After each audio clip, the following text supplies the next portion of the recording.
In this video lecture, we're going to talk about the ideas of aesthetics and taste. So we're going to talk about a couple of things today. We're going to talk about the idea of aesthetics, we're going to talk about the idea of taste, and we're going to discuss what do they have to do with design. So I'm going to make a bold statement right off the front. I have better taste than you do. Do you believe me or not? I don't really care. The point is that this statement can, well, be problematic. Some people may say, oh yeah, this guy, he's got good taste. And others may say, what, this barbarian, what are you talking about? So we need to discuss aesthetics and taste to figure out how we can make these statements and whether you should believe them or not. So let's talk about taste and how it relates to culture. When we talk about taste, sometimes we usually think of something like this. What is the flavor of it? That is not what we're talking about. We're talking about an entirely separate idea. Instead, taste is personal and cultural patterns of choice and preference. So you talk about people having taste in art, taste in music, taste in whatever it may be. So these patterns of things that people like. Taste is also the ability to draw distinctions between styles and manners, cultural goods, art pieces, things like that. So being able to tell apart different styles, that is taste. Taste is also the result of interactions between attitudes. So these are based on culture and social institutions. We'll talk more about this idea as we move along. There are two big figures we're going to talk about. And on the left, we have Immanuel Kant, and on the right, we have Pierre Bourdieu. We'll talk about each of them in turn. Let's talk about Immanuel Kant first. He's a famous philosopher. You may have heard of him. He's written a whole bunch of books, and this particular one was called The Critique of Judgment. It was published in 1790, and this book was about aesthetics. So aesthetics is the branch of philosophy that deals with the nature of art, beauty, and taste. So when we talk about aesthetics, and particularly Kant's version of aesthetics, we set up sort of a continuum. We have things that are valuable and not valuable. So the point is, every time that we look at something, we aesthetically judge it, and we place it on this continuum. So we've got two sort of pictures here. On the left, we have Bozo the Clown. On the right, we have the Mona Lisa. Where do these things belong on this aesthetic value continuum? Whatever it is, whatever we look at, we place it somewhere on this continuum and say, this is where it belongs. This has high quality or low quality. This is tasteful. This is not tasteful, whatever it may be. Point is, when we look at something, according to Kant, we judge it aesthetically. To Kant, though, beauty is not just within an object.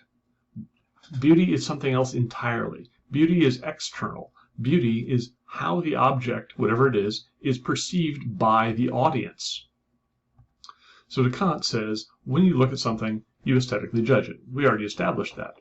The thing is that these particular aesthetic judgments you make, they are not logical. They are not rational. They are subjective. They work through your gut feelings. These aesthetic judgments are also free of ends or purposes. They don't have any reason behind them. They are judgment just for the sake of judgment. There is no reason, no context, nothing of the sort. Kant calls them a purposeless purpose. Ideal judgments, judgments that are perfect, are disinterested. A disinterested judgment is one that is unbiased by personal advantage or interest. It is not influenced by selfish motives. So in other words, a disinterested judge is one who is not involved, one who is not interested in the outcome, and can objectively make some sort of decision about, is this good, is this not good? Therefore, when we talk about judgments, these things are not related to pleasure. Aesthetic judgments should be disinterested, but pleasure is an interested emotion. For Kant, then, aesthetic judgments, they also have a thing called subjective universality. What does that mean? It means that although the aesthetic experience is subjective, that is, you, the individual, has this experience of appreciating art, this feeling that you have of appreciating the art is also universally felt. Well, how can that be? If I am feeling it, how then does everybody else feel it? I don't get it. Here's the deal. Aesthetic judgments have no hidden agenda or goal, right? At least according to Kant, they don't. So the idea is you, as a disinterested judge, you are coming at this clean. You are looking at the piece of art, whatever it may be, and when I say art, it is anything that has been the product of a creative imagination. So it can be cooking, it can be music, it can be pictures, it can be sculpture, it can be any kind of design at all that has some sort of creative value. So these judgments you're making, they don't have a hidden agenda or goal behind them. You're coming at them clean. Therefore, a valid aesthetic judgment, one that is disinterested, one that comes without prejudice, that particular aesthetic judgment taps into a universal feeling that all human people share. The question then is, why do people disagree on what is beautiful? Because if aesthetic judgments have a subjective universality, why don't we agree about what is beautiful? The answer is that Kant says everybody has this common sense of beauty, and that under ideal conditions, we would be able to agree on what is beautiful. Those ideal conditions are you need ample education, and you also need plenty of leisure time. So that means consensus about beauty eludes us because circumstances distort people's perceptions. Where we are stuck can affect what we think, how we feel. But if we can get above those circumstances, if we can transcend the mundane and tap into the sense of the beautiful, the sublime, then we can all agree about what is beautiful. Therefore, when you have lots of time and money to buy access to education, and you have lots of leisure time, you can just chill out and ponder the arts, or in other words, when you are really rich, the closer you become to ideal conditions and you can make better aesthetic judgments. This particular fellow has something to say about that. This is Pierre Bourdieu. He says connerie, which, pardon my French, means bullshit. We're going to talk about his book, Distinction, A Social Critique of the Judgment of Taste by Pierre Bourdieu. It was published in 1979. Bourdieu, he did a study. He surveyed a whole bunch of people in France from 1963 to 1968, thousands of people, and interviewed them, or actually surveyed them about culture. And that is high culture, low culture, anything that they know, love, and participate in. For example, art, sports, hobbies, food, clothes they wear, the furniture they sit on, they like to look at, the newspapers they read, the TV programs they watch, and a whole lot more stuff. Anything cultural he was interested in, he surveyed them about. Bourdieu then took this data and correlated it with the people's income, with the people's education level, their family background, and their jobs. If you don't know what this means, correlated means there's a mutual, he took the numbers and found a mutual relationship or connection in which one thing affects or depends on another. So, for example, there is a correlation between the position of the moon and the sun and the tides. So when one happens, the other happens. Please note that correlation does not necessarily mean causation. Causation, you can prove one thing affects the other.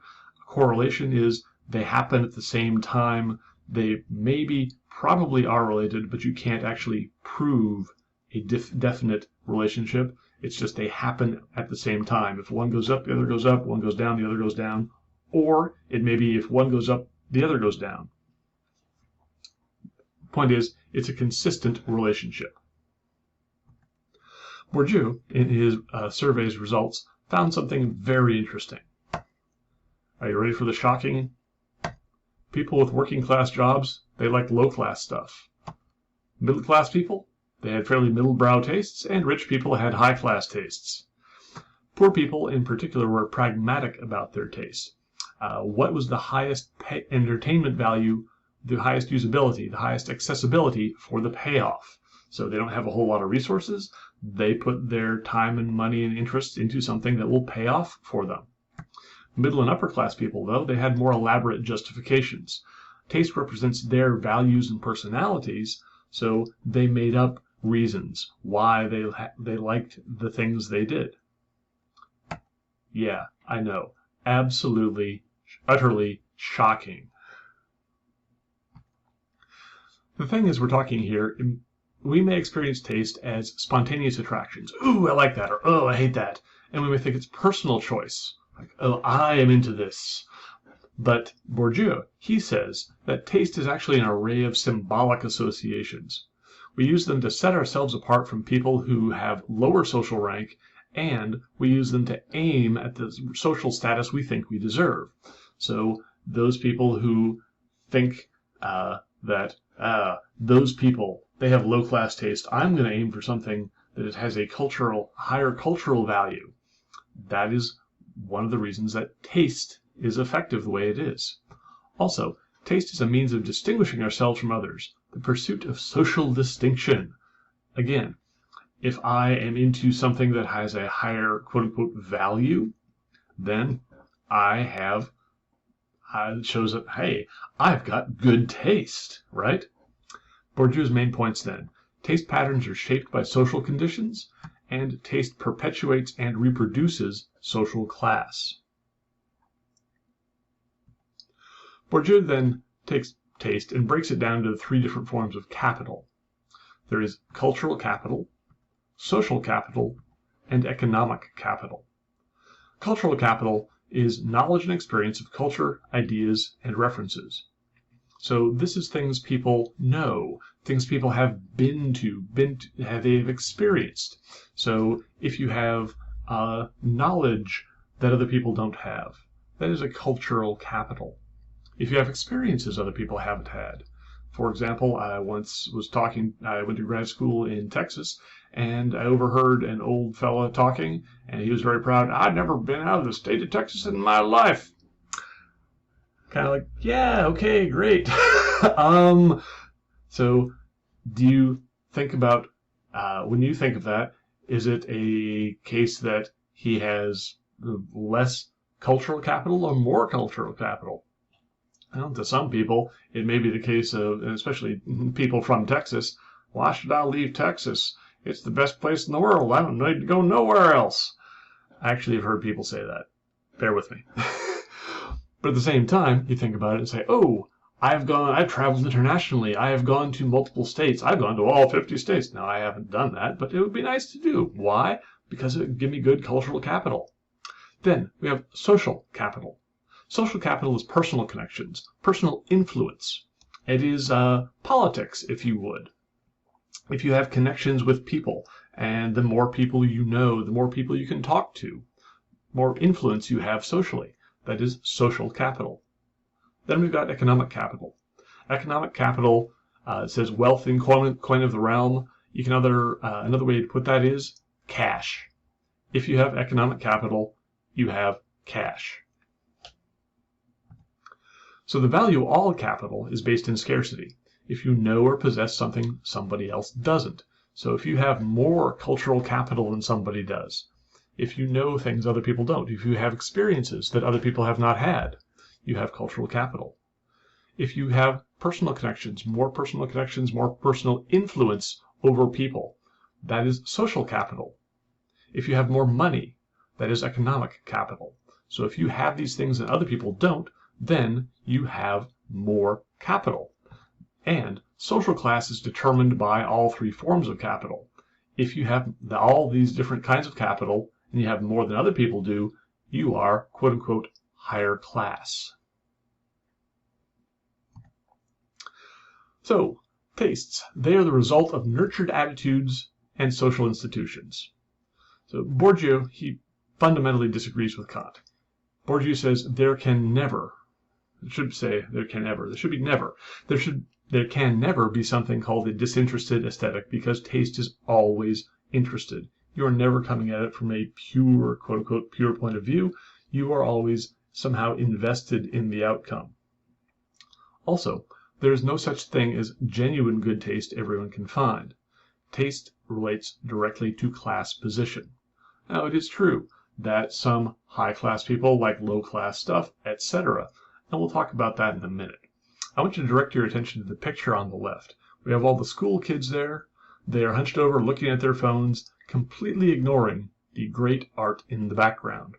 I don't know if any of you recognize that, but it's a very, very famous painting. It's called The Night Watch. I believe it's by Rembrandt, if I remember correctly. Yes, Rembrandt. This is one of the masterworks, quote unquote, of Western art. But all the kids there ignoring and looking straight at their phones. Does that mean the kids have no class? Does it mean that they are some sort of cultural Philistines? No, it's just they're into something else. They're into their phones, and that's what they're into right now because that is important to them. So when we talk about taste, here's a little diagram. You got things like religion, employment, school, social groups, and parents. These all feed into life experiences. Then you get cultural capital, social capital, economic capital, drawing from all of these things.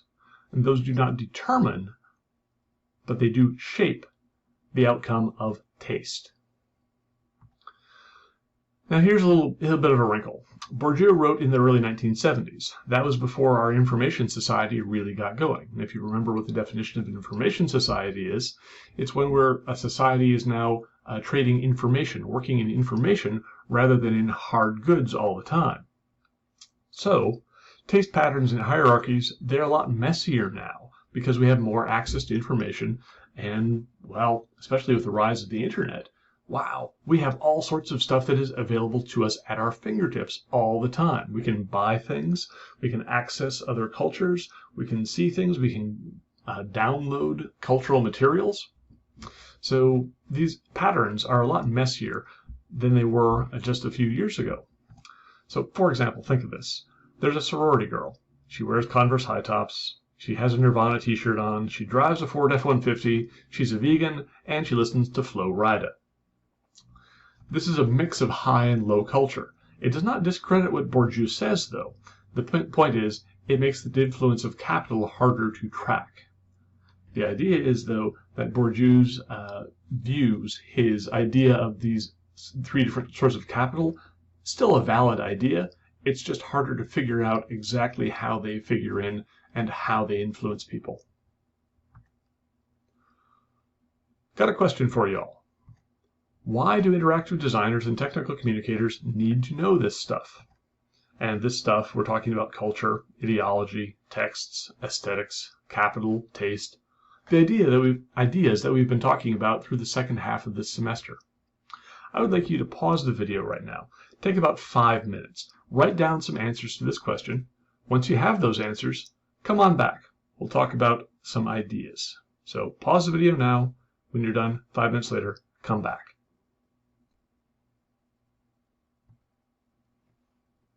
Okay, we are back. Why is it, do you think, that interactive designers and technical communicators need to know this stuff? Got a handful of ideas for you. One of the ideas is that you need to understand yourself, your decisions about design, and how you understand people. Those in particular, those people you design for, those people you design with. If you can't understand those people and why you're doing what you're doing, then your designs will be no good. You need to be able to analyze culture or cultures and the messages. Those are the signs, representations that people send to each other. Again, if you can't figure out where people are coming from, if you can't look at the cultures they are in and figure out what is important to them, then your designs, they're not going to work. You need to understand that meaning is often shaped by experience and context. There is no such thing as a universal. Things are different to different people. You need to do audience analysis all the time. Figure out who it is you're writing to, who it is you're designing for. You need to understand that taste is not universal, but personal and shaped by social factors.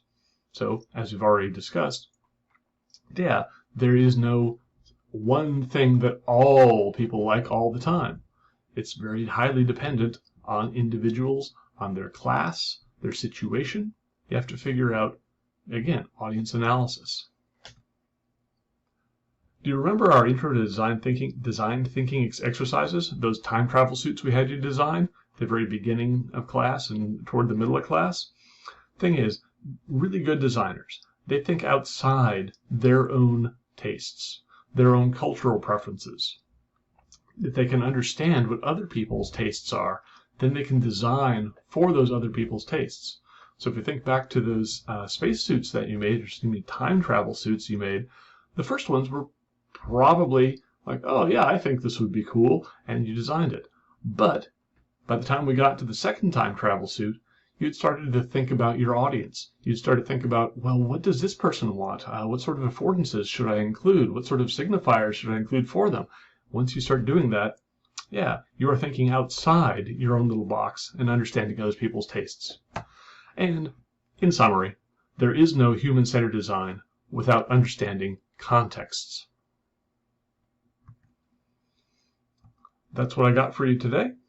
Thanks very much. Goodbye.